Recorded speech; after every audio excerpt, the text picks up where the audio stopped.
Scorpio, what's going on? Welcome into the channel. So happy to have you here always. My name is Deborah, owner of Purusha Holistic Wellness, and this is another episode of Purusha Intuitive, where we're going to look at your energy via the tarot, astrology, and any channeled messages that come through. So let's get into it. We're in Leo season. We're coming up on a full moon in Aquarius. I will post a video around that.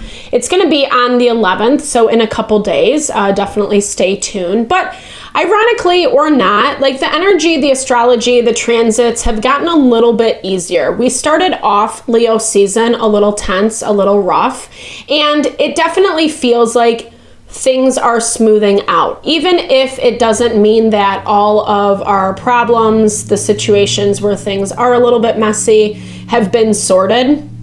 There is more promise, there's more hope. There actually is this really cool aspect, or I think it's cool, in the astrology. It's called the magic triangle, and it's between Uranus, Neptune, and Pluto. And it is really talking about how we're hopeful. We're hopeful for what is in the future. It might not be in the present, in this moment, like I said, but there is this underlying energy of inspiration. If I do this for myself, if I invest in myself, if I honor myself, my heart, my wants, my needs, then like good things will happen, you know? And we're really working to get the naysayers out of the way right now. That's definitely being highlighted in Mercury retrograde. Mercury is going direct end of the week, right after the full moon. So it is going to shift the energy a little bit, but we'll still have those three outer planets, Saturn, Neptune, and Pluto, in retrograde till the end of the year. More of that spiritual evolution, as I think I mentioned, things that are kind of triggering us on a deeper level, I should say. But it's helping us. It's helping us to connect with new opportunities, new things, the change transition that's happening with Pluto moving into Aquarius. So there's a lot, but not a lot, right? That's why I like to start off the readings with an energy cleansing, just to set the tone, set the vibe for the reading, cleanse out some blocks, obstacles we might be running into. It's a great time to set your own intention as well, Scorpio, especially if you do have something on your heart, mind that you would like Spirit to deliver messages to you around. Definitely give that over, be open to receive. It's a really great way to personalize these collective readings. I also do personal readings. I offer a variety of healing and wellness services. Readings are one of them.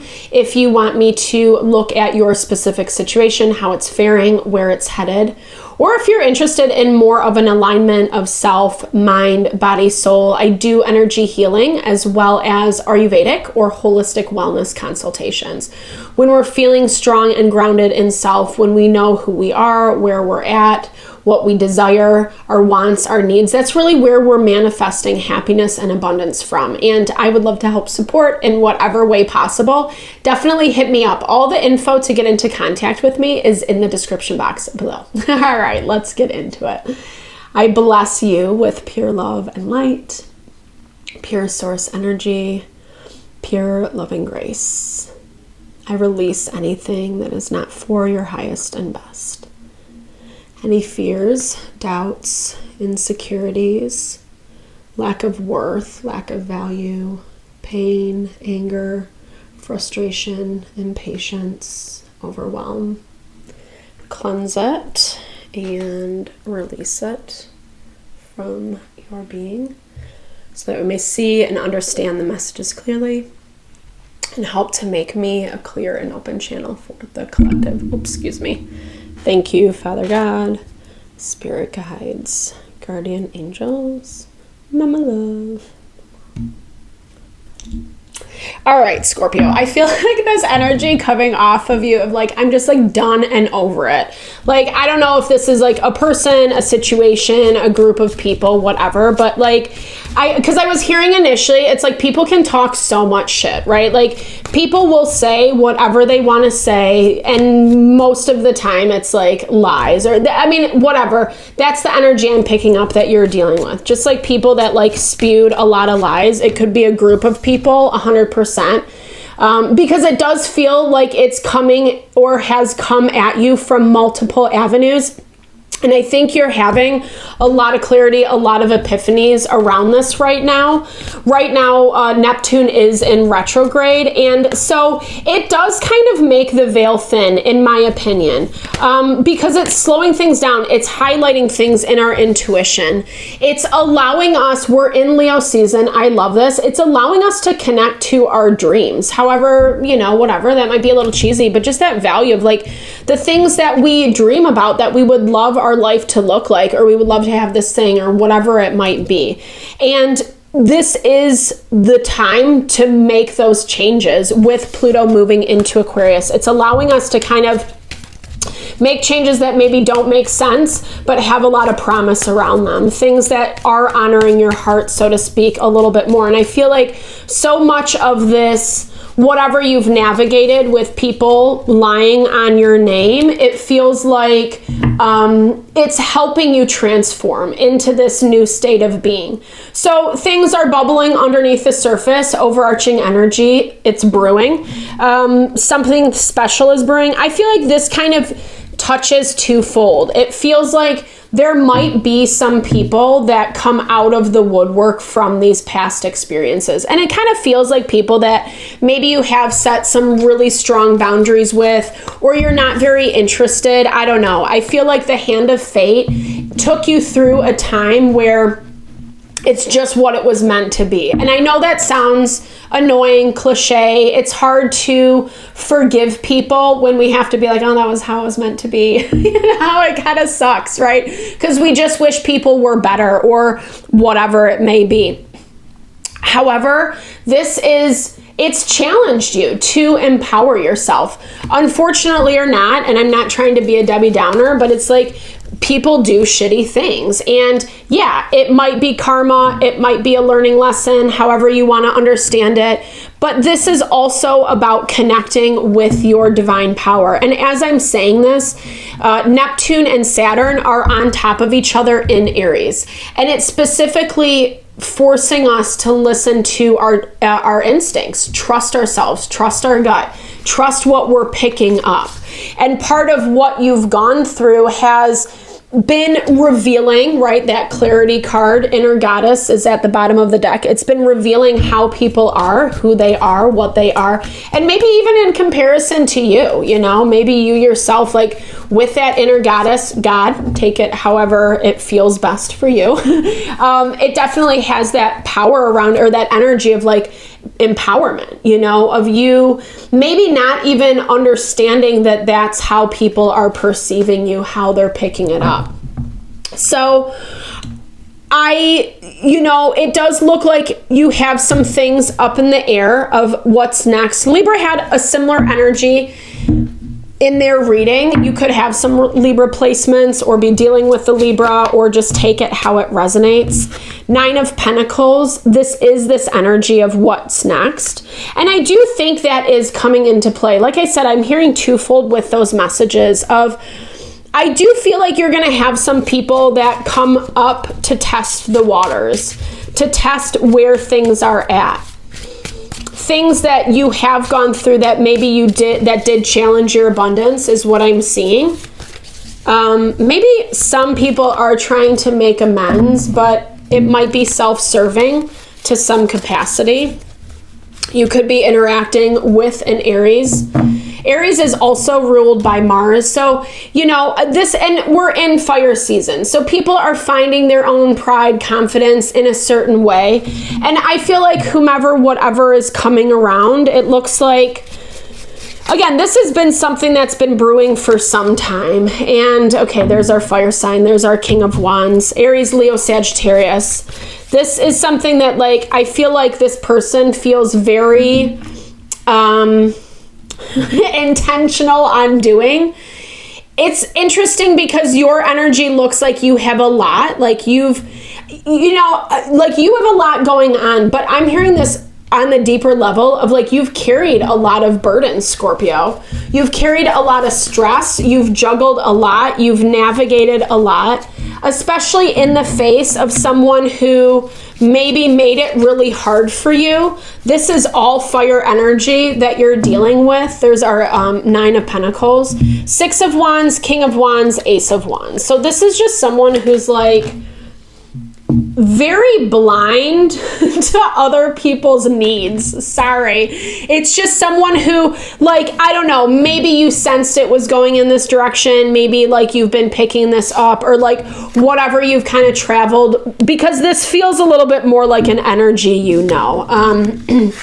it feels more like an energy, it feels like an energy that you're intentionally creating space with, or separating yourself from, something that you don't really want to be a part of anymore. And maybe just as simple as because you have a lot going on and you have better things to do, or things that need your attention first and foremost. I feel like this person has a lot of time on their hands. They kind of have this energy of like, again, it's complete blindness to like what you have going on. Having really specific expectations of how you interact, how you behave with them, maybe feeling like they deserve some communication, but it's like they want you to come after them. And I feel like you're just not. I feel like you're like, actually, again, like it's not you're not expressing this I'm better than you type energy. You're just like, I have other things that I'm focused on, right? Like, and for whatever reason, yeah, okay, so, and they get mean. I'm sorry, Scorpio. I really don't like this energy for you. This just looks like someone who has tried to control the narrative for a long time. Someone who is very heavily in this masculine energy, but it's not the good kind. It's like the dominating, controlling, trying to really divert your own power is what I'm hearing. Because as I'm looking at the stress that you're under, it also feels like whatever this energy is has been a huge part of that. And whatever they say, let's clarify what they're saying to you. Whatever they're saying is very hurtful. I think it is going to cut deep. It's going to force you to not buy into the illusion, right? Like you might have to exchange words with someone, but I'm hearing this as maybe they make a point, maybe it sounds right on some level, but this is also just how they are, and I feel like, well, especially, I was actually just reading this in Ayurveda, and it really just talks about the power that words can have. And it looks like someone's being very cutting. It looks like it's done in a harsh way, in a way that you might know all too well. It doesn't look like it's going to be fun, but I think at the same time, it's where this is headed, And I'm not trying to sell something ominous or foreshadow. We all have free will. You can choose whether you want to hang around this or not. It looks really selfish. It looks like someone who uses words as weapons, someone who is very ignorant of like your end of things, because you're just kind of like trying to do your due, like it feels like maybe keep to yourself. You're just doing what you have to do. Like literally, it's as simple as that comes through. And all they can do is kind of be mean. That's what it looks like, right? But it's going to finally give some stability. I feel like stability in your home, stability in your life. I feel like this person might, like I said, say some mean things, but it does look like it's breaking you free. And so I'm hearing like, just don't pick it up, don't pick it up, and actually like create, because it's freeing you from something that's tried to hold you down. It's freeing you from something that's tried to hold you back. And now you can actually stand in your power. Once you either cut ties, cut connections, that can be as simple as energetic connections, like not buying into someone else's beliefs, right? Whatever like mean thing they're trying to hurl at you, which is just like giving you this blatant clarity of like, oh my gosh, like this is who this person is. And it's going to help you create boundaries, necessary boundaries. I feel like those boundaries are already even being established in the energetic world, that they can feel that 100%. I love this. The cards never lie. They can feel that. You can feel that. And I feel like that's why they get so mean and salty, because it's like this energy of like, you're very solid in your thoughts. I feel like they accuse you of a lot of things, and that's kind of where the hurt comes in. Maybe they're not taking accountability, just being mean, being an a-hole, you know, whatever. And I don't feel like that's your approach. You know, I think you're kind of just in your own world is what I'm seeing, but just as much as they are. They're in their own world too, but they're in a world where like they're the king of the castle, you know? And I think like as a result, you've had to make some choices. Like you're making choices based on creating these boundaries and really sensing into like how something makes you feel, but it actually aligns you with your power. So really powerful, Scorpio. I have lots of respect for your energy, being able to kind of deal with the harder things and like come out on top. That's really awesome. Definitely like congratulate yourself this week. I hope it goes well. Godspeed. Keep me posted. All right. Thank you so much for your time, energy, always. I hope you enjoyed the reading. I hope you found messages that resonated for you here. Definitely drop comments below if you did. I'd love to hear, or just say, hey, share in a little love, little TLC. I so appreciate all the love, all the support to the channel. Please know it does bless my heart so much. And I'm sending love and blessings back to you.